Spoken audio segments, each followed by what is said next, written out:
Hey everybody, welcome to the WhatCulture Gaming Podcast. I'm your host, Scott Tilford, joined by Ash Millman. That's me, hello. And Rach Shackleton. That is me. And this week we thought we'd try something that'll hopefully go on to be a nice long series. It's going to be half news and half Q&A, starting with the news, because there's all sorts of lovely things going on in the world of gaming, starting with the idea of Skyward Sword coming to the Switch. Now, to break this down, Eiji Aonuma was doing a music concert over in Osaka, Japan, and the source of this rumor leak type thing was he was on stage and they were getting ready to start, and he walked up in front of the crowd and he said, "I know what you're all thinking, Skyward Sword."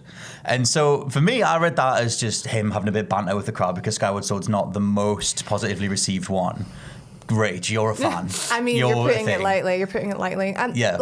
This excites me so much because the biggest thing I guess I hated about Skyward, I hate saying hated. It's all right, it's fine.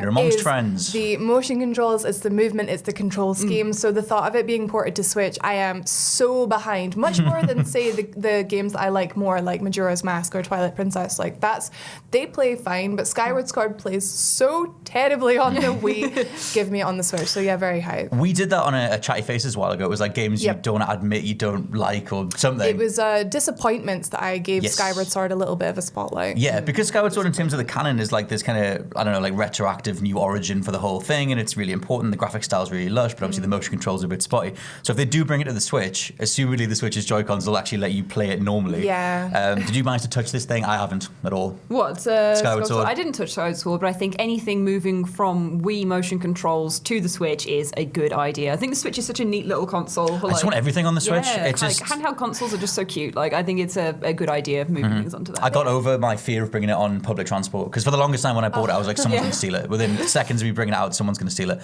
But now, because of Pokemon, I'm playing that. I take mine everywhere. Ash and I were catching Pokemon at lunchtime. We were such a good tentacle. You did. It was the best thing.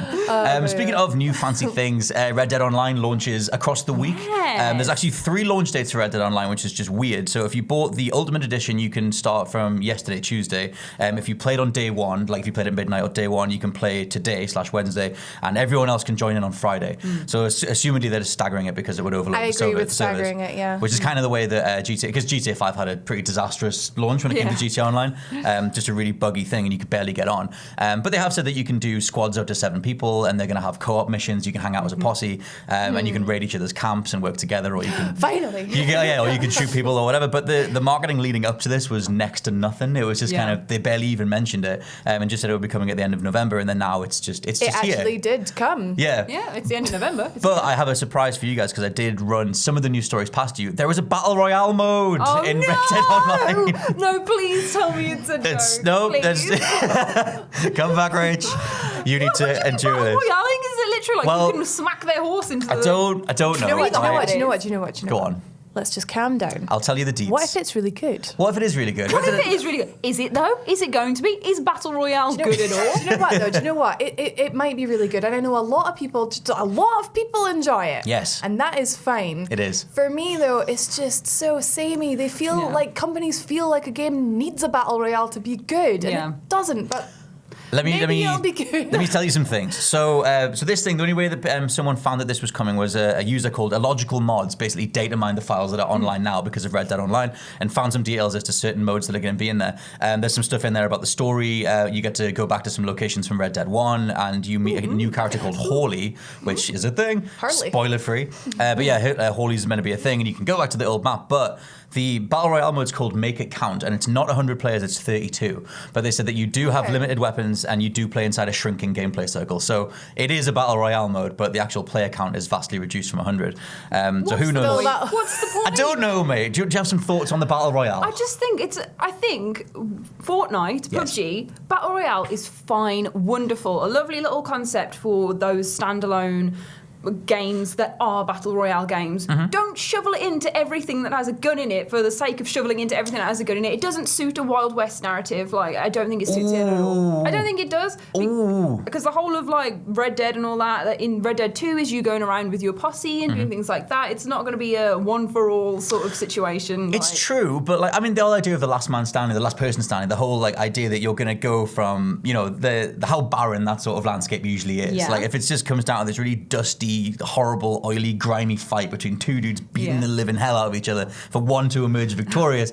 I'm kind of game for that. I don't think in a battle royale setting, though, I don't think it would be 32 people running to a town and kicking the crap out of each other. Like, Seeking people out. Yeah, I think duels is wonderful. Like the whole shotgun, pew pew, all that sort of thing. You'll get dynamic little interactions like that where two players, maybe the two people that are left in a town, and they'll walk out and look at each other and then shoot each other. That would be exactly. That would be great, and everyone will be spectating and stuff like that. Could be really brilliant. So I guess we'll have to wait and see how the rest of that stuff comes together. But the idea of Red Dead Online is a cool thing. Oh, Red Dead Online, and we can posse up. General thing, fantastic. Very excited for that. Very excited. Yeah, bottom line is we are excited, but I guess it's hard to I think I'm more positive on Battle Royale than you guys are. I'm sorry. I know what you mean. I think it's because you were saying before about everyone just feels like they have to crowbar it in. Obviously, Battlefield 5's got delayed because they're still working on theirs. Yeah. Black Ops got it.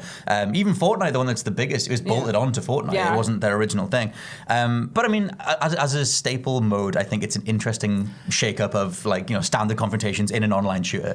So I guess I'm interested to see how they go. Tell you what, go on. I'll try it out. I'll see it, and then I'll come back. Maybe I'll eat my words completely. But I think it's a bad idea to shoehorn in popular concepts for the sake of shoehorning in popular concepts. Well, yes. Although, what do you call them? Rockstar did do a version of this in GTA 5. It was called Smuggler's Run. But that was even a different. It was a vehicle-based battle royale, a bit like H1Z1. But I barely played that, so it's they've tried before to sort of kind of go, we could do battle royale too. And then this seems. They mixed it up with a car in that though. Yes. Maybe it'll be something a different concept. Again, Horse Royale. Horse Royale is what I mean. It's literally people smacking in who can revive their horse the fastest after barreling them into trees. See, that could be great. Do you know what would be quite a difficult battle royale? Last horse stand. God, they're just so accident prone. I know, they'll just head into each other. That would be the way that someone would finally win. So we're getting very excited about things. Let's flip that a bit and talk about Fallout 76. Be kind. I will. Well, I'm not going to be that kind. I'll be mostly kind. Let's stick to the facts. So right now, at time of recording, there's an ongoing lawsuit being built towards or against Bethesda by this company called Migliaccio and Rathod, who are based in Washington DC, who are basically taking up the the side of the players because there's so many broken and buggy and generally bad playing versions of Fallout 76. And Bethesda's response to that when people have inquired about refunds on PC has been to not give them refunds. Okay. So that's the state we're at right now in this moment. You can go onto the channel and watch the separated news clip that I did this morning about that. But that is worth bringing up as a talking point because you're playing Fallout 76, I think. I am not at the minute, but I do plan on getting it. I've been watching a ton of it on Twitch, and it just looks good. It's a fun time, but it doesn't look £55 good. That's the thing. Although that's the thing, they've already cut the price twice in 2 weeks, which is kind of unprecedented to try and get most people in because apparently sales are down by 80% compared to Fallout 4, and they do need people to come in. So I think they'll eventually do free to play just to get people in. Yeah. But just quickly, I think you guys both did the beta. We did. Yeah. Your general thoughts were mixed to positive. It was meh. It was meh. That was what it was. It was very meh. Yeah. It was fine. There was fun things to it. There was great things about it, but essentially it's an empty game. For how full it is of other players and things that there is to do, there's nothing to emotionally invest you in that game. Do you see a future for it if they make the price point accessible, or is it always just a fundamentally empty feeling thing? I do. I do as well. Yeah. So if it was free to play, you think you'd recommend it to people? Yeah. The thing is, the whole your argument about it being empty, there's not much to it. That is just because you get this kind of guilt, I guess, thinking I've spent all this money on this game, it's my game. But if it was around the £25 mark, I think that is. That was what a lot of people said about No Man's Sky because it was there you go. There you go. Yeah. You kind of got that whole barren approach to environments, but if you go, it's free, just see what you can find, then that kind of inverts everything. No, I'd be more inclined to play it and want to play it with other people if it was free because then I feel like you're getting something out of it. But obviously they've got to make money and they're putting this product out there and people got to invest in it and stuff. So they still have a little microtransaction thing set up with the cards and the blind boxes and whatever, so in terms of how you build your stats. So I guess they'll keep that, and they could do what Evolve did and sort of try and figure out a way to keep it. Oh God! Ash loves Evolve. One person in the world, but there's a way to make games like that work if you kind of have the right approach to the marketplace and stuff like that. Speaking of games working or not working, Darksiders 3 is out. Me and Rach are the only two people who care about this franchise in this office, but it is amazing, and you should check out Darksiders 1 and 2. They're sort of Zelda meets God of War. I just love the character design. Yeah, meets World of Warcraft style art style.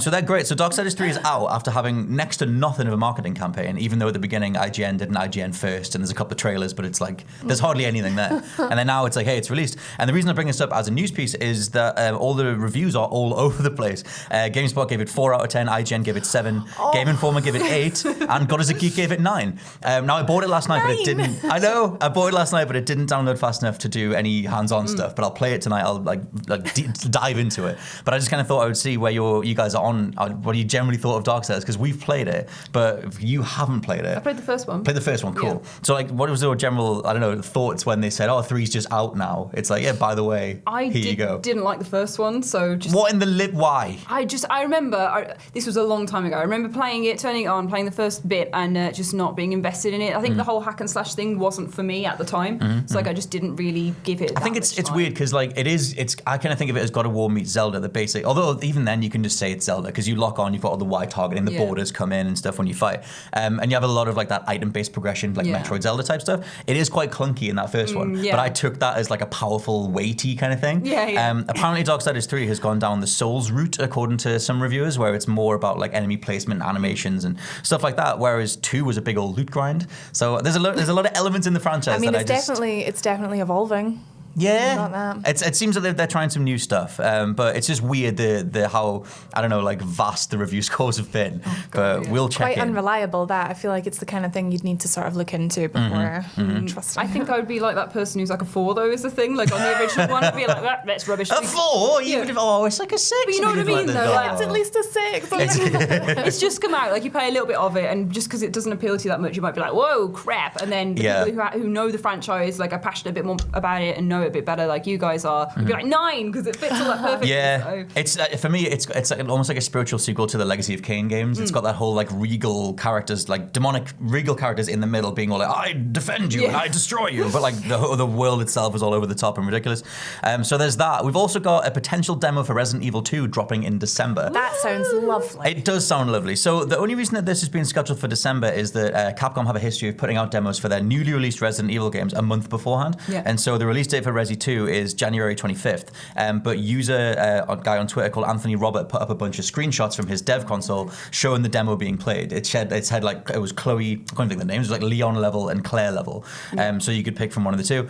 So it seems like that's pretty much polished and assumedly will be dropping next month. That's really cool. I've never played Resident Evil 2. I've actually, the only one I've ever played has been 7, so I'm really excited for the remake. Of all of them? Yeah, I tried a little bit of the first one, got to the bit with the dogs. And you were just like, no, not this. I ran out of time and I had to go do other things. I wasn't scared. I had to go and...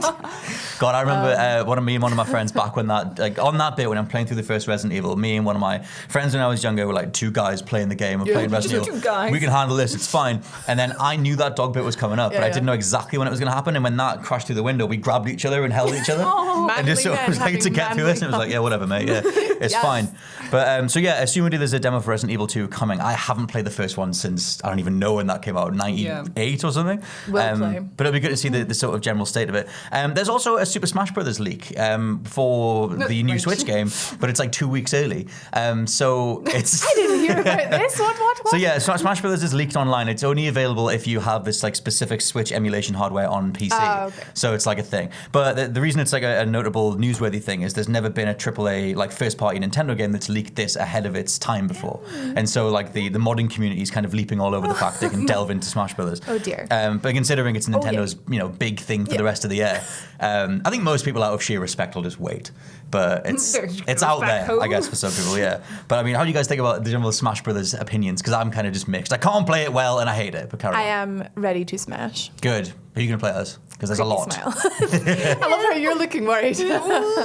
I'm definitely targeting that PT Piranha plant because oh my goodness, he has so many hopes and dreams of being a fighter. Have I missed a whole history of why everyone loves the Piranha plant? I don't know. Because he was in tennis and everyone's like, oh my god, he's in tennis. Like, I love an underdog, and no, it was how was he an underdog? It wasn't the Piranha in tennis. It was Chain Chomp. It was Chain Chomp in tennis. Oh god, and everyone loved him. He held the racket in his mouth. He just had hopes and dreams and just wanted to be a tennis player. I mean, you're not wrong, but the piranha plant, though, like, I did not see that coming. And I think because of that, because it was such a nice, weird, lovely, weird Japanese surprise. It's very Nintendo. Very Nintendo. It's like the Smash Brothers fandom is like a bubble, and once you're inside it, you're like, oh my god, this is the glorious thing. Like that trailer was the embodiment of that entire mentality. I was squeeing all the way through. Whereas I was like, yeah, sure. But I mean, Ash, what do you think? I don't even think I've searched it out. Like, it's just completely like, for me. I don't know, Nintendo stuff, it again, not particularly my bag. You're an Xbox owner. Well,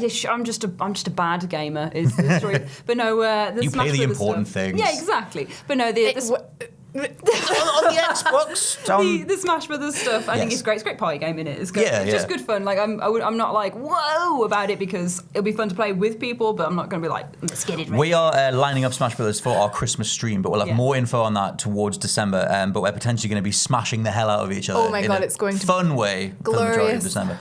So another good thing is Mortal Kombat 11 got leaked accidentally by a voice actor. This dude, I just love saying his name. He's called Jose Eduardo Garza Escudero. Jose Eduardo Garza Escudero. I used to do the Spanish things back in the day. Muy bien. Yes, thank you. That's French? Très bien. Isn't it? I know Spanish. Muy bien. Maybe it isn't. Spanish. Anyway, Très bien is French. he's a man, and he was working on Mortal Kombat 11 for a voice acting company called Pink Noise. Now, apparently he got sacked off the project. He got fired. You So he think? then leapt onto Twitter and said, oh, well, those guys at Pink Noise are never going to hear my voices for Mortal Kombat 11. So the rest of us went, so Mortal Kombat 11's being worked on then. Yeah. I mean, we sort of knew it was going to be worked on because of the whole, Mortal Kombat, Injustice, Mortal Kombat, Injustice. Yes. So we sort of knew it was coming, but having it confirmed is another thing. That's one of the best bits, though, because you look at the release schedules for Injustice and Mortal Kombat, they always do them in tandem. I think it's every 2 years or maybe every 3, whatever it is. It lines up with next year. So, that's another thing that sort of backs it up. So he initially said, that whole thing about Mortal Kombat 11, and then he deleted the tweets because that's the smoking gun, as always. Yeah. But part of his initial outburst was, I think he was being asked about which characters he played, and he said it was Kung Lao and Reptile. So we did do this as a separate news video too, but it means that we have at least 2 characters confirmed that are coming there back. you go. And I don't know how much you guys know your Mortal Kombat lore. Are you Mortal Kombat fans? I dabble. It's a dabble again. Dabbler? Yeah. Dabble. So a while back, Ed Boon was talking about revamping the entire roster because he was like, over time, they've had the same one since the beginning, with your Sub-Zeros and your Scorpions and all that. And he was like, we're going to do a whole new roster for the new generation. And a lot of fans like me or the old school ones went, oh dear God, don't do that. No, I think that would be cool. See, so the last time they tried that was Mortal Kombat 3-ish, when they tried to do really revamped versions. And we got young Sub-Zero with a weird vest on, and it was like, what are you doing? But I think they tried that with Mortal Kombat 10 because we got all the the sons and the daughters and the cousins and stuff, like Henshi's son and Cassie Cage. Yeah, Cassie Cage. She was pretty great. She's taking selfies with corpses. I'm pretty down. But that's the thing. I think he's dabbled with that a little bit. But the reason I mention all that is because by this guy saying that he's doing the voices of Kung Lao and Reptile, it at least confirms that they aren't doing the full revamp thing, and we're getting the old school characters again because they go all the way back to the beginning, which I like very much. So at least there's going to be some sort of more Mortal Kombat in 2019. So that's all the news that I could gather for a time of recording. Hopefully we'll have more by next week. You can also find us at #WCGP, which is the WhatCulture Gaming Podcast. For anything that you want to submit or talk about or complain about our opinions, we welcome all things. No, don't complain about our opinions. You should agree with us and never disagree with us. They're never going to do that, though. So let's move into the Q&A. So we initially put the question tweet out a couple of days ago, but there's a whole bunch of questions from the last few weeks when we've asked for stuff. Yes. So we've got quite a lot. So the first one is from Jack Dykerman, who says, what game do you think deserves a remaster out of The Warriors or GTA San Andreas? The Warriors! The Warriors is brilliant. That's have you guys both seen the movie? Yeah. It's such a weird... Is that some of the bottles in it? Yeah. Warriors! Yeah, there's a lot of that. I think I would take a remaster of that. I still have it on the PlayStation 2. I It's tell great. you what, it still plays fantastic. I always think that Rockstar should have aped that game's combat system way more in GTA, and they've got a bit of it in Red Dead 2 where you can brawl and get tackle people and stuff. But the Warriors, the stylistic choices in the Warriors, it's such a great the art direction in that game is great. The neon lighting and being on Coney Island and stuff. It had a great co-op as well. Yeah, you could throw dudes through fences and your friend could pick them up and throw them back again. It was great. So are we all three on the Warriors Warriors over San Andreas. Warriors over San Andreas. Yeah. I mean, GTA 5 is pretty much the remake of San Andreas anyway. I think they brought it did San Andreas not come out as a backwards compatible Yes, version? it is. Did they not Yeah, do that's that? the version that technically, you've had that. It's out there. The It's, war. I think it runs smoother as well. I think they added a whole thing Yeah, where the frame rate is smoother. They definitely re-released it. So yeah, I'd report it on there. So we'd be all three in on the Warriors, just for the sake of a change. Although part of that thread was a guy called Roy Turner dropped in and said, "What about the true crime games or the Def Jam games on PS2?" Now the Def Jam fighting games, if you guys don't know what they are, they were just these fully licensed like DMX versus Redman versus Method Man, made by Ukes, who did like the wrestling games. So it was just this brilliant over-the-top brawler where you were like slamming dudes off a roof and then slamming them down again. If you were into rap in the mid 2000s, which I was, that was the absolute best. Oh, you were a goth, man. No, I had a phase, all right? I bought a cap that was meant to be Fred Durst's cap, and then I was like, caps are cool, and then the rap thing happened. It's a whole thing. Point being, I was into rap at the time that this game dropped, and it was phenomenal, and I guarantee there's people in the comments saying that these games are absolutely brilliant. I'm ready to see that. Yes, me too. So we have next one from Jason Marcano, who says, with so many games are becoming so formulaic, while the story often... so many games have become formulaic. While the story often differentiates one game from the next, a sweeping open-world adventure with any backdrop plays essentially the same. Do you think the popularity of video games will wane next console gen if this trend isn't bucked? We spoke very briefly about this on Saturday, about saying like open world games aren't like, we aren't connecting with them as much anymore because they're like so big and you want them to end sometimes. Like I think with open world sprawling games, like I'm a big story game, I love that sort of thing, open world and everything. I think it's fantastic. Red Dead 2 is obviously what comes to mind, because what we're playing at the moment, what is the biggest open world thing at the moment, but it gets to a point where you want it to finish. Like it's like I felt that a lot for Red Dead, because I think that Rockstar are like the anomaly because they have so much money and so much time and so many resources that they can make something that just goes on and on and on and you know, as big as they want. But I think in terms of what he's potentially getting at is something like the Ubisoft formula, where it's just like you bring up the open world and it's just peppered with side quests and collectibles and all that. And we've seen that formula pushed to its like zenith kind of thing. I am very much like 100%, or like especially if I'm enjoying a game, I'll do every single little thing. I'll do side quests before the main quest, and I have been avoiding a lot of these really massive games. Like it's the reason I still haven't finished Origins. It's the reason I probably will not get Odyssey, and it's the reason, I'm sorry to say, that I probably won't bother with Red Dead Redemption. Good lord! See, I was gonna make a point with Red Dead, because things like Origins and Odyssey, and like I said, that like Ubi style approach to an open world where everything is just scattered. I think Red Dead it kind of bucks that trend because everything is so authored. Like every single piece of content in that, every side mission, every strange mission, every collectible, everything has its own little story. Like there's so much to do in that game. And The Witcher had that too, where it was so detailed. Obviously, those studios are kind of anomalies. That was kind of a Ubisoft formula with the peppering on the map, though, because I remember looking at The Witcher and going, I am going to get every single thing on this map. Does that scare you? Is that not like terrifying? Yeah, literally, I was like, right, 200 hours, let's go. Like, my life. I mean, I'm 620 hours later on The Witcher, and I still haven't seen everything. But I mean, I think The Witcher was kind of like a half step between that like really formulaic approach, and then you have The Witcher, and then you have Red Dead, which is more narrative and story driven and animation heavy and all that kind of thing. But I don't get the repetitive nature out of Red Dead. I get like there is a whole world of authored content, whereas like Ubisoft, they've almost copied and pasted a bunch of stuff, or at least that's kind of the vibe that I get sometimes. I would agree with that, but I think there is definitely an open world fatigue. Like there is that, like you get tired. Like even if everything is amazing and unique and authored, like you say, like all the stranger missions, everything like that, wonderful to come across. But now I'm just like, I wanted all these stranger missions so that I can do my main mission, so I can get to the end and see what's going on with it. Yeah. Like, I think the thing. I wonder, like with that stuff, like how much that is because we know we have to cover stuff for videos or for podcasts or whatever. So I'm always like I want to take my time, but then at the same time I'm like, well, I need to get this done because I need to do the spoiler video or I want to talk about it. I think if you were, I mean, other game critics have talked about this. Like if you were younger and in school, something like Red Dead 2 would just be your life for like 2 years, and you'd have as much time as you want. I think because we want to play so many different things. I think that's what it is. It might be. I have so many things I need to finish. Are we old? Spider-Man and are we? Yeah, I think we are. Like it's settling in.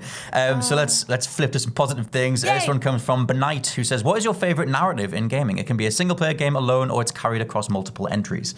So I can go first, unless you guys have one bursting to come out. Mine will be Metal Gear Solid, because that franchise, that lore is the best thing. Over the whole series. It's just the best thing ever written. It's so stupid. Even 5, even anything, even the Peace Walker, Portable Ops, like whatever you want. You want to go to Metal Gear Acid, like Metal Gear Touch, it's fine. fine. All of them. I think it's just obviously Kojima wrote like so many old games, and then he was like, right, I'm done. Metal Gear Solid 2 is my last one. I'm not doing anymore. Yeah. And the fans went, here's some death threats, and he went, right, okay, fine, I'll do some more. And then like Konami helped him fund that thing.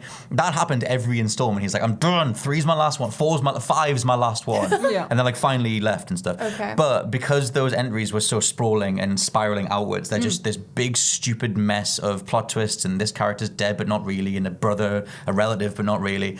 This person's an AI Have you played actually. them? I haven't actually played them. I've played bits of all of them. Like I have, when you have like friends that play them, and you sit there and maybe you do like a chapter. Like I've played bits of all of them, and it just makes no sense to me because it's so crazy. Just scratch the whole lot of them and go back to Metal Gear Solid on the PS1 if you need to just start again, because that one holds up perfectly and it's brilliant. I've watched plenty of it, but I think it's different playing it for yourself. Yeah. Don't do them out of order. Like, Lord help you. Don't ever just go to like 4. Because I remember when they launched 4, it's a perfect jumping on point. And I'm like, no, it's not. That was when EA said that about Mass Effect 3, and it was like, are you mental? It's the end of the thing. No. But what would you guys have for your favourite narratives or favourite chronologies? The one you've just mentioned, Mass Effect, is like 100% for me. Like, it's even Andromeda. Like, I played Andromeda all the way through. Another open world fatigue that I had because it did everything. Yeah. But like, I think even though maybe the game isn't that well received, the story is still interesting. And then Mass Effect 1, 2, and 3, phenomenal, like ridiculous. Like, I've never cried so much at like. Oh god, I'd back 2. Like 2 is one of my favourite games of all time. I wish 3 was tighter. I just wish 3 didn't have that whole Earth's getting destroyed, so you can't take your time. I can argue with all this. I can argue with it. We might have to do a Mass Effect retrospective at some point. Because I think it's fine. I think if you take the ending off that game, which is what people have the problem with, it's a fantastic game still. Like, it's still incredibly engaging, and all the endings to all the storylines are there. But whereas I would argue that it's a complete structural flaw. But carry on, Rach, I what's look yours? forward to actually finishing Mass Effect 3 so I can weigh in on this argument. Have you not finished it? Still not finished it. I've got a lot of side quests to do, and again, girls not got a lot of time. There's a lot of stuff in those games. What would you highlight as your favourite overall? I don't know overall? about favourite. Like, It's not Zelda. I don't have a top favourite. The narrative in Zelda is actually pretty basic. Yeah. If you think about it, it's boy saves girl, saves country, that kind of thing. I liked what they did in Breath of the Wild with Zelda herself, like struggling to get her powers. Again, and all that not kind a of stuff. very I'm going to give some love to a series that I bloody adore, and it doesn't get a lot of love on these channels, and it is Danganronpa. Nice. Dragon Grandpa. Drag your grandpa. Dragon Grandpa. That's what Giant Bomb was called. Danganronpa. They are incredible, and it's just a mind the whole way through. Censored myself. You're welcome. The whole way through. It's incredible. It's weird. It's Japanese. It keeps you guessing. It surprises you at every turn. Like twists and turns all the way through. So as an overall elevator pitch, I think it's like a school thing? Yeah, so it's different. So like the first one's set in a school, and basically bunch of kids, literally it is Battle Royale and not the Fortnite kind. They wake up and they're told, like, if you want to leave, you have to kill each other. Right, okay. If you want to get away, if you want to graduate, you have to kill someone and you have to get away with it. So the gameplay is sort of like an investigatory L.A. Noire type. Very good. Of going around looking for clues and then sort of taking the stand a la Phoenix Wright, as it were, and saying, like, I think you did it, like that kind of thing. Cool. It's incredible, and it's so you can do your whole investigation and think that it's one person, and then during the trial you find out it's someone else, and it's really good. And the story, so that's like the bare bones. The story goes through into the second one, gets more and more weird, and then again, oh my god, the third one. How many installments are we in now? So there's 3 main games. You can get them all on the PS4 if you're interested in trying them. And there's also a side story, which is like a spin-off. I guarantee there'll be a little resurgence or insurgence of Dragon Grandpa fans. They'll be absolutely loving that. I'm going to go with Dragon Grandpa. So next question is from Tristan Whitcomb, who says, what has been your favourite game of the year so far, and what's been your biggest disappointment? Now this is hard because we're doing proper Game of the Year discussions next month. I'm still tied between God of War and Celeste. They've been my top 2 since I finished either of them. So if I had to pick one, it would be God of War. Although the emotional weight and power of Celeste is like kind of unsurpassed. So I don't know. That would be my 2. I need to play that game. If you guys haven't played Celeste, just go play Celeste. It's the most pixel perfect platformer in years, and the story is perfectly tied to the gameplay. Is it not quite difficult? Like, am I going to pull my hair out? It's the right level of difficult. Okay. It's just enough. Like, it never feels cheap, and it restarts you right in the bit you were just about to do, and it's like you can just keep going. It's beautiful. There were bits of Ori and the Blind Forest that made me sort of scream a little. Yeah. Is it a bit like that? No, or? It's better. Okay. It's sublime. It's the best thing. It's the absolute best thing. It's the game of the year, you might say. But it's not better than God of War. Is yours Red Dead? Yeah, I've had a not particularly invested gaming year this year, and Red Dead has been the thing that I've put so many hours and so much time into since its release, and the thing that I've got the most enjoyment out of as well. So all the other little bits that I've tried and tampered with, I think that's the one that stands out to me as like the, oh my god, like this is my game of the year. So, I'll be amazed if that doesn't win game of the year, to be honest. I just think for so many people as well who aren't like serious gamers, like serious, then they will play Red Dead and really enjoy it because it is the peak of game making. Like it's had so many years into it for open world game. No, it definitely is. Yeah. I mean, the level of craft on display in Red Dead 2 is ridiculous. So I think the people who are going to hear the hype about it and play it, I think for them it'll be their game of the year too. So I think it's the people's choice is my argument for that one. I just wish the combat was tighter and didn't feel like you were playing as an oil slick. But I do like everything else that's in that game. I really, really do need to try it. I mean, I feel like I have played it from the amount that you guys have been talking about it. Are you working your way through it? I have watched it. No, I haven't got it. I haven't got Red Dead. No.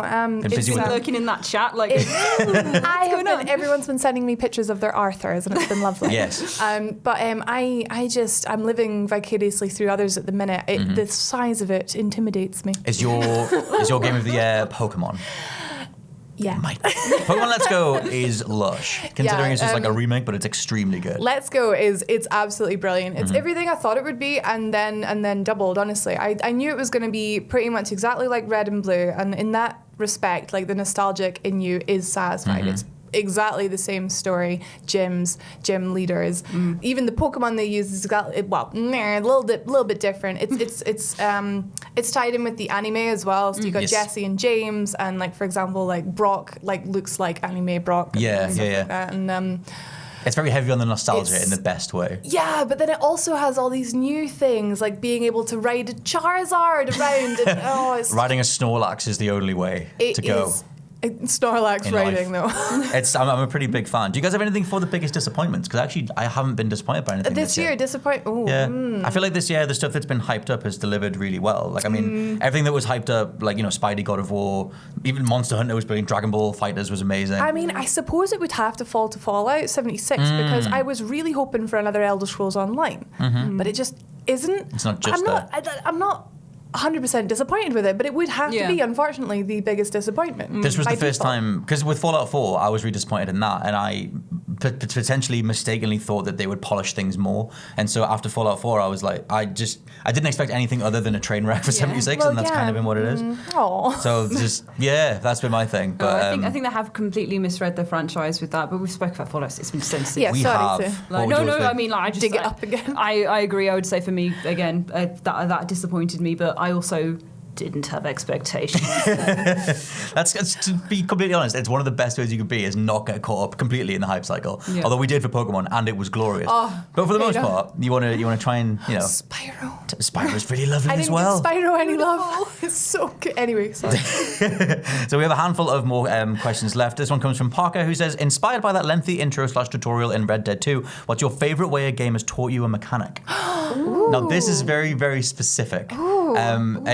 It made me think of a very specific sequence, which isn't really a mechanic, but there's a thing. Well, actually, it kind of is. In the first season of The Walking Dead, the Telltale's Walking Dead, there's one bit where you play as Lee and you have to teach Clem how to shoot, and it's you're on the train with her, and it's that whole thing where I think she's blindfolded or something. You do this thing where you sort of say like, left one, up one, and you take the shot, and you're trying to teach her to shoot balls, and it's kind of like it is a game mechanic, I guess, because you need to shoot later on, and it literally comes down to if you nailed that bit of the game, then she defends herself well near the end of the game when she has to make one shot to survive. And so like, although you have like hit stuff before in that game, I think that's one of the first times you have a firearm, and I love the way that they did that, because you were literally like this older person imbuing your knowledge onto this younger person, and then you watch them succeed later.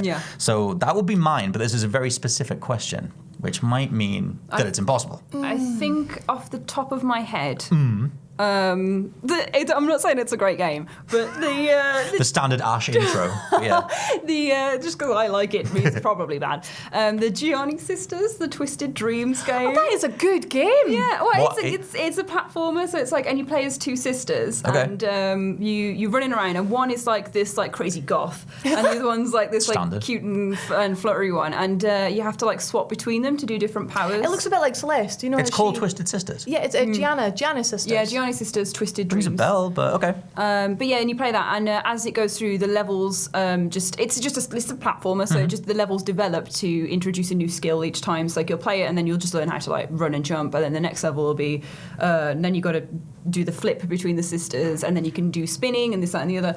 And it's a real basic way that platformers do things, but I think in that one with the whole like people switching thing, I think is really nice. I just think it suits it really well. That's well. cool. I think it's nice. Speaking of Celeste, because I will not stop, there is a bit near the end of that game where you learn how to move better, and it's very tied to the story and the gameplay. You get a double jump, he means. No, you'll see. Do you get a triple jump? I'm not going to say. Oh my god, triple jump. Rach, do you have a favourite mechanic to drop in? I think the correct answer to this question is it's Super Mario Brothers 1-to-1. Like level 1-1 is the best way of introducing mechanics. In terms of the height that you can do. Hands down, it's the best way of introducing mechanics. But I'm going to actually talk about Breath of the Wild. How that slowly introduces you to clothing yourself, to surviving in weather, to not falling off high buildings and structures. You know what I mean?